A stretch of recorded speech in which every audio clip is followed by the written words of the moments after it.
제 멤버십 가입은 구독력, 가입 버튼 참고하시기 바랍니다. 안녕하세요. 재테크일은 존스입니다. LH 사태 총책임을 지고 변창흠 장관이 교체가 됩니다. 실질적으로는 경질이라는 표현이 맞는 것 같습니다. 장관 내정 당시부터 온갖 잡음이 끊임없다가 온 국민을 분노하게 만든 LH 사태까지 터지면서 결국 서울시장, 부산시장 등 재보궐선거에서 여당의 참패로 이어지게 됩니다. 이전 정권 때는 국토부 장관이 누구였는지 기억조차 없지만 현 정권 들어와서 모든 부처 장관들을 제치고 국토부 장관의 이름을 온 국민들이 기억할 정도로 작금의 부동산 시장은 말로는 표현하기 어려울 정도로 국민들에게 고통을 안겨주었기도 합니다. 한국일보 기사 제목만 보더라도 국무총리 옆 변창흠 전격 교체라 적혀 있을 정도로 국토부 장관의 전격 교체는 수많은 국민들이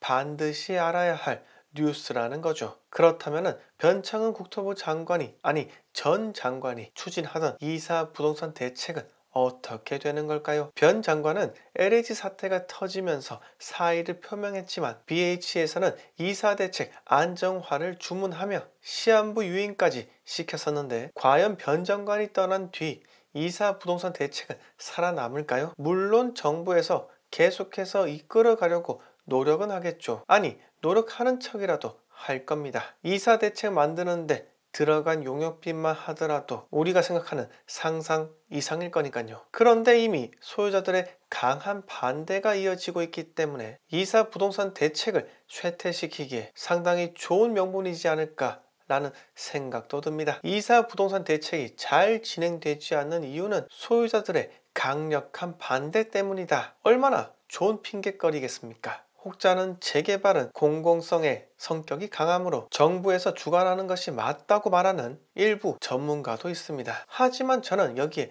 전혀 동의하지 않습니다. 지지고 볶고하더라도 민간에게 맡겨야지 위대한 건축물이 탄생할 거라 믿기 때문입니다. LH에 맡기면 되는데 무슨 문제 있나요? 무슨 걱정할 필요 있습니까? 이러시는 분도 계실 겁니다. 그런데 LH는 시공사업을 하는 데가 아닙니다. 한국토지주택공사, 말 그대로 집 지을 땅을 사서 건설사와 도급 계약을 체결하는 곳, 자금 쥐고 흔드는 쩐주, 공사시키는 시행사라는 의미입니다. 당연히 아파트의 고급화가 불가능하죠. LH나 SH에서 건축비 비싼 브랜드 아파트를 짓는 건설사를 선택하겠습니까? 분명 대기업 건설사를 선택하면 안 된다는 애초부터 없던 규제나 규정이 생겨날 수도 있을 겁니다. 즉 공공정비사업에 참여하게 된다면 소유자들이 원하는 방향이 있을 텐데 자금을 쥐고 흔드는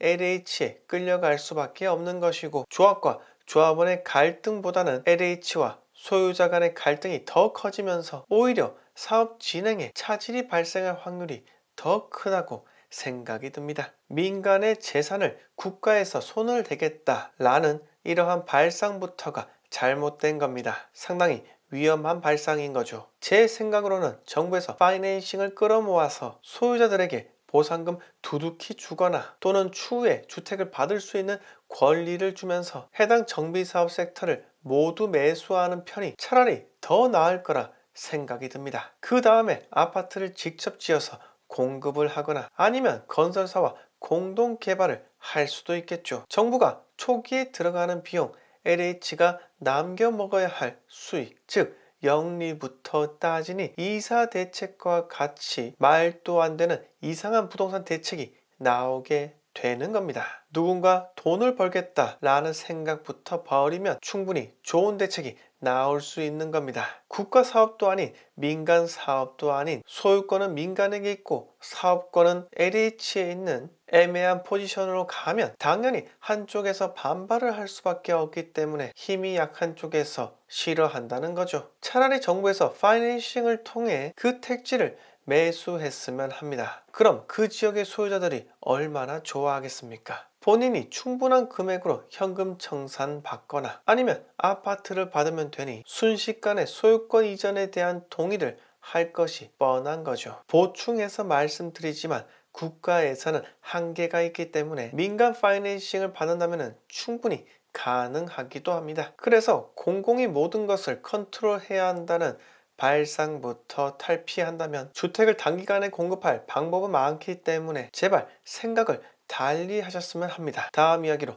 넘어가겠습니다. 현 정권 마지막 5년 차에 변창흠 국토부 장관이 경질되었고 3개월 만에 교체된 겁니다.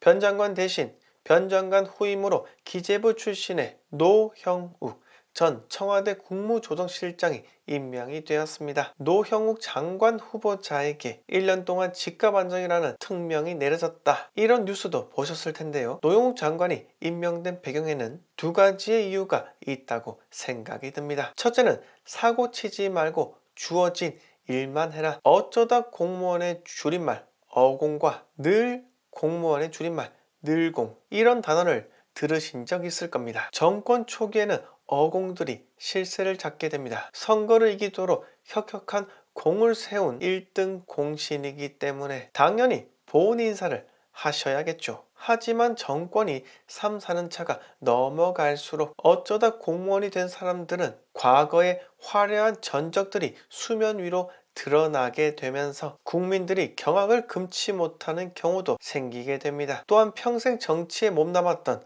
어공의 경우 설령 특정 분야에는 전문 지식이 있을지는 몰라도 보고서 등 업무 추진하는 행정력에 있어서는 몇십 년 동안 공직 생활을 했던 늘공에 비해서 부족한 부분이 상당히 많기 때문에 임기 중반이 지나면 슬슬 성과를 창출해내야 하는데 기재부 설득해서 예산을 확보하는 등 어공만으로는 국정 운영을 하기 힘든 구조인 것이 바로 대한민국입니다. 그래서 어쩔 수 없이 일 잘하는 늘공을 정권 막바지에 찾을 수밖에 없습니다. 늘공들은 일에 있어서는 전문가이니까요. 그래서 늘공인 노형욱 국무조정실장을 앉힌 것은 국무조정실 2차관 출신이니 고위공무원이 되기 위해서 이미 개인 관리를 철저하게 했을 가능성도 높고 그리고 구설수가 적을 가능성도 높다는 거죠. 현 정권에서 모든 초점이 부동산에 맞춰져 있기 때문에 이제 대선과 총선이 다가오고 있기 때문에 아파트가 빵이라면 이런 이상한 말을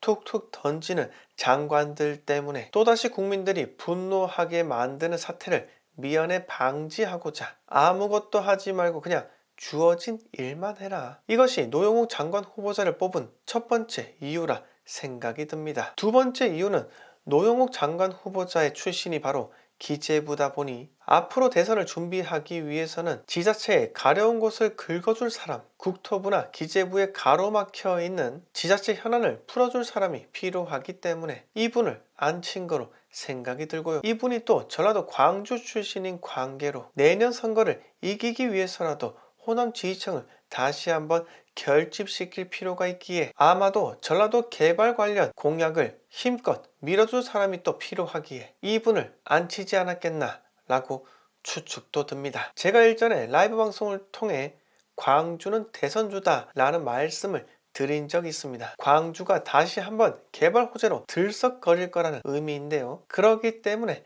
여러분들께서는 저평가 지역인 광주광역시를 한번 살펴보시기 바랍니다. 자, 멤버십 라이브 방송에서도 광주를 집중해서 다룰 것이기 때문에 멤버십 가입도 많은 참여 부탁드립니다. 자, 오늘 이야기 여기서 모두 마치겠습니다. 영상 마음에 드셨으면 구독과 좋아요 부탁드립니다.